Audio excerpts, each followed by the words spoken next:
안녕하세요, 에반입니다. 오늘 이 작약을 식재하는 현장에 와 있는데요, 겨울철에 작약을 어떻게 정확히 식재를 하는지에 대해서 알려드리고자 합니다. 작약이 이제 가을이나 겨울에 식재를 해야 되는 이유는 사실 두 가지 이유가 있어요. 첫 번째, 뿌리가 건강하게 땅에 박힘으로써 내년에 식물이 잘 자라게 하기 위함이고요. 겨울철에는 이제 위에 이파리나 줄기가 자라지 않을 뿐이지 뿌리 쪽에서는 계속 세균 활동을 하고 있다고 생각을 하시면 됩니다. 두 번째로는 적당한 저온 처리를 통해서 내년에 꽃을 피우게 하기 위함입니다. 적당한 냉을 먹여준다고 하죠. 실제로 이제 작약을 재배하고 계신 이 장슬기 대표님을 만나뵈러 한번 가보겠습니다. 오늘 소개해드릴 이제 대표님은 진도에서 작약의 여왕이라 불리는 장슬기 대표님. 네. 반갑습니다. 네, 안녕하세요. 저는 진도에서 작약을 재배하고 있는 장슬기입니다. 저는 원래 이제 부모님하고 함께 꽃을 좋아하다 보니까 그래서 이제 하나둘씩 심기 시작한 게 이제 작약까지 오게 된 것 같아요. 4월 후반대에서 5월 정도 되면은 이 자체가 다 이제 작약으로 물들게 됐을 때는 너무나 아름답죠. 그러면 작약 농사는 어떻게 시작하셨어요? 제가 원래 약용작물에 관심이 많았어요. 제철 농산물을 재배를 하기 시작하면서 그렇게 조금 모은 돈으로 이제 작약을 심기 시작을 했는데, 이 위치 자체가 저 산골이다 보니까는요, 해가 늦게 뜨고 일찍 져요. 일조량 부분에서 화해류나 이런 쪽이 좀 더 잘 맞겠다 싶어가지고 연결 지어서 이제 꽃작약까지 오게 됐습니다. 그리고 어떻게 관리하고 어떻게 네. 식재할 때 주의할 점이 있는지에 대해서 지금 보여드리도록 하겠습니다. 네. 그러면은 이제 저희가 이제 가져온 작약들이 있어요. 그 겹작약과 향기나는 작약, 그리고 좀 특색을 가진 작약들을 저희가 준비를 했는데, 지금 판매가 진행되고 있으니까 관해송 뷰러의 멀티꽃 5만원 이상 구매를 하시는 분들에 한정해서 이 마음을 담아서 같이 드리도록 하겠습니다. 향이 가장 강한 작약으로 구성을 했고요. 첫 번째로는 더체스드 네무스라는 품종입니다. 유럽에서 있는 품종들 중에 가장 강한 향을 내포하고 있고요. 하얀색 색감을 가지고 있습니다. 내가 향을 좀 연출을 하고 싶다 하실 때 더체스드 네무스를 추천드립니다. 그리고 두 번째로는 알러티입니다. 색감이 하얀색이 아니라 푸른색의 좀 색감을 가지고 있다는 특징이 있습니다. 더체스드 네무스가 가장 향이 강한 거를 10점이라 치면 얘는 8점 정도 됩니다. 작년이랑 재작년에도 이걸 판매했었는데 반응이 상당히 좋았습니다. 그래서 여러분들에게도 추천을 드리고요. 이렇게 향작약은 이 두 가지 품종을 제가 가장 강력하게 추천을 드려요. 그 다음 두 가지는 특이하거나 다른 작약을 보고 싶다 라는 분들한테 품종을 두 가지를 선택을 했고, 보홀 오브 뷰티라는 건데요, 외부에 나와 있는 꽃들과 안에 있는 이제 속꽃의 색감이 굉장히 다릅니다. 포인트로 이렇게 작약을 좀 심고 싶다 하시는 분들에게 좀 권장을 드려요. 다른 품종들을 섞어 심때 얘를 가운데 쭉 몰아 심거나, 아니면 내가 보고 싶은 가장 포인트인 구역에 집중적으로 배치를 하거나, 아니면 한 개만 심어도 충분하다. 그리고 사라 베르하르트라는 품종을 선택을 했습니다. 근데 사실 되게 보편적인 품종이에요. 네덜란드 출장을 갔을 때 실제로 그 화이 시장을 갔거든요. 암스테르담에 있는. 정말 가장 예뻤고 아직도 그 기억에 강렬하게 남아 있습니다. 이걸 이제 화이 시장에서도 유통을 하고 있다, 이렇게 생각을 해주시면 되겠고요. 작약은 또 강렬해야 된다 저는 생각을 해요. 그래서 이제 붉은색 계열, 그 세 가지를 저희가 선정을 했어요. 가장 붉은색 계열인 캔자스, 코랄 선셋, 그리고 엘리자 런디라는 품종입니다. 그 작약마다 개화되는 시간대가 조금 다릅니다. 그거에 맞게 또 구성을 했습니다. 자, 다음은 엘리자 런디인데 얘도 겹겹 형태고 굉장히 붉은색을 가지고 있어요. 이 품종은 초봄에, 그러니까 봄 중에서 가장 빠르게 개화를 합니다. 두 번째 품종, 코랄 선셋입니다. 이게 빨리 핀다는 건 빨리 진다는 얘기거든요. 근데 얘는 그 다음, 얘보다는 좀 더 타이밍이 늦게 핍니다. 연출을 여러 번 하면서 오랫동안 보고 싶다 하시면은 이걸 심고 코랄 선셋, 그러면은 자연스럽게 아시겠죠? 캔자스는 어떻게 될까요? 이제 늦은 봄에 이제 개화를 합니다. 그래서 만약에 이제 연출을 하실 때 언제 얘가 개화가 되는지에 따라서 품종을 선택하셔서 식재를 하시면 훨씬 더 화려하면서도 오랫동안 볼 수 있는 종을 연출할 수 있다. 마지막으로 이제 보여드릴 건 이 아테네라는 건데요, 작게 실내에서 피우는 게 적합한 이 작약입니다. 이 식물의 특성상 다른 작약에 비해서 외성으로 자랍니다. 도자기나 예쁜 그릇에 담아서 식재를 해서 가게 앞에 놓겠다.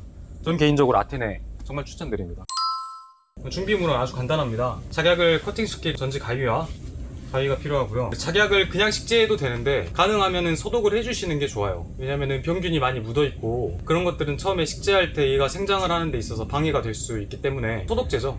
그거를 이제 10대 1의 비율로 섞어서 쓰고 있습니다. 작약 같은 경우에는 이제 뿌리가 이제 두껍고 식근성이기에 두껍게 이렇게 땅에 박히는데, 처음에 받으실 때는 좀 과감하게 털어주세요. 조심히 이렇게 빼주시면 됩니다. 굉장히 그 두꺼운 뿌리가 수직으로 나 있는 게 보이시죠? 그리고 자세히 보시면 이렇게 이쪽에 이렇게 촉이 있습니다. 하나, 둘, 위로 향하게 한다면 여기서 이제 꽃대를 물고 개화를 합니다. 이거를 일단은 물에 한번 적셔줍니다. 석재를 전반적으로 한번 뿌려줍니다. 그리고 가능하면 작약은 많이 말리시면 좋지가 않아요. 보습제나 이제 코코피트 같은 보습성이 강한 그런 흙으로 이제 보관을 해주시는 게 좋고요. 한 마이너스 5도에서 0도 정도의 저온 창고에서 저장을 하셔도 됩니다. 근데 이 작약을 보시면 두 가지의 다른 점이 있어요. 얘를 심었을 때는 여기 꽃대가 하나, 두 개가 물어있죠. 3개 있네요, 3개. 3개가 물었을 때 이렇게 심으면은 문제없게 잘 할 수 있습니다. 이건 그대로 심으셔도 돼요. 근데 문제는 뭐냐? 얘를 보세요. 꽃대가 굉장히 많아요. 하나, 둘, 셋, 9개의 꽃대가 있네요. 문제는 뭐냐, 이렇게 심어서 땅에 심어야 된다는 소린데 이 옆에 있는 뿌리들이 옆으로 퍼져나갑니다. 꽃이 몰려있는 생장점이 다 이쪽에 몰려있기 때문에 뿌리는 옆으로 퍼지면서 이쪽에서만 개화를 하고 여기는 개화를 못하는 그런 현상이 발생할 수가 있어요. 그럼 얘 같은 경우에는 어떻게 하냐, 뿌리의 절단법은 수직에 맞게 잘라주는 거예요. 이 중심점 부분으로 한 10cm 정도 간격을 주고 잘라줍니다. 여기를 과감하게 수직으로 절단을 해줍니다. 이렇게 잘랐어요. 그러면 이제 이렇게 식재를 하시는 거예요. 이렇게 수평이 되도록 이렇게 식재를 하는 거죠. 지금이야 저희가 보내는 상품들은 손질 작업을 다 했어요. 그대로 식재를 해주시면 되는데 나중에 작약을 번식하시거나 작약을 이제 다른 데서 구매하셨을 때 꼭 보셔야 되는 점은 얘가 수직근이 있느냐, 수평으로 되어 있는 근이 있느냐, 그렇게 생각을 해주시면 되고요. 저희가 여기까지 알아봤고요. 다음은 실제 식재 현장에서 가보시면서 식재는 어떻게 하면 좋은지에 대해서 최대한 디테일하게 알려드리도록 하겠습니다.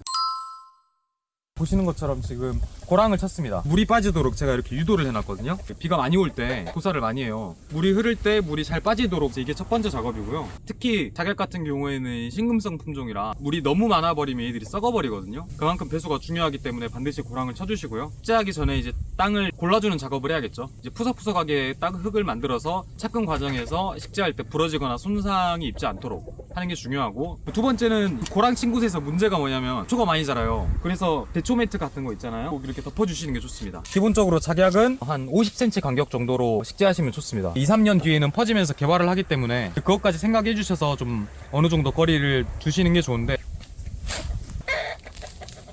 특히 썼던 흙들은 옆에 좀 놔주세요. 식재되고 나서 흙이 덮어져야 되기 때문에 하고, 구덩이의 크기는 얼마 정도 하냐, 작약에 있는 뿌리의 깊이의 1.5배, 그러니까 이 정도 구덩이의 깊이, 너비의 한 1.5배 그 정도 생각하시면 되는데, 중요한 건 사실 너비가 아니라 깊이입니다. 여기가 덮어진다고 생각을 하면 얘가 지금 눈이 노출이 되잖아요.